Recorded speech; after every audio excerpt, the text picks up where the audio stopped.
High and welcome back to my new blog. আজ সকালবেলা উঠে চা বানিয়ে খেয়েছি। এরপরে চলে গেছি রান্না করতে। আজ বাড়িতে হবে চিকেন, আর আজকে চিকেনটা কাল রাতে ম্যারিনেট করে রাখা হয়েছিল, আর মশলাটাও করে রেখেছিলাম যাতে আজ তাড়াতাড়ি করে রান্না করতে পারি। আর আজকে শুধু চিকেনটাই হবে, যেহেতু আমার ক্লাস রয়েছে, আমি ক্লাসে চলে যাবো। রান্নাটা কমপ্লিট করার পরে খাওয়া দাওয়া করে নিয়েছি। খাওয়া দাওয়া করে আমি চলে গেছি ক্লাসে স্টুডেন্টরা এসে প্র্যাকটিস করলো। তারপর আমি একটা জিনিস দেখিয়েছিলাম, দেখানোর পর আমি আবার চলে গেছি বাড়িতে। মা আবার পুজো হয়েছে, বাড়িতে প্রসাদ দিল। আজকে আমি চলে এসেছি বাড়ি এসে আমি টানা ঘুম দিয়ে সন্ধ্যার সময় উঠেছি, আর উঠে চা খেয়ে নিয়েছি।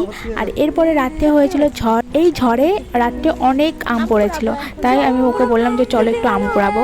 সামনে যে কটা গাছ ছিল সব গাছ থেকে বড় বড় আম পড়েছিল, তো আমি সেই আমগুলি কুড়াচ্ছিলাম। তো কুড়িয়ে তো অনেক আম পেয়েছি, 1 বালতি মতন আম পেয়েছিলাম, ছোট ছোট বড় বড় দিয়ে। এরপর চলে এসেছি ডিনার করতে, আর ডিনারে ছিল সকালে সেই মাংস, আর রাতে আমি পরোটা করেছি।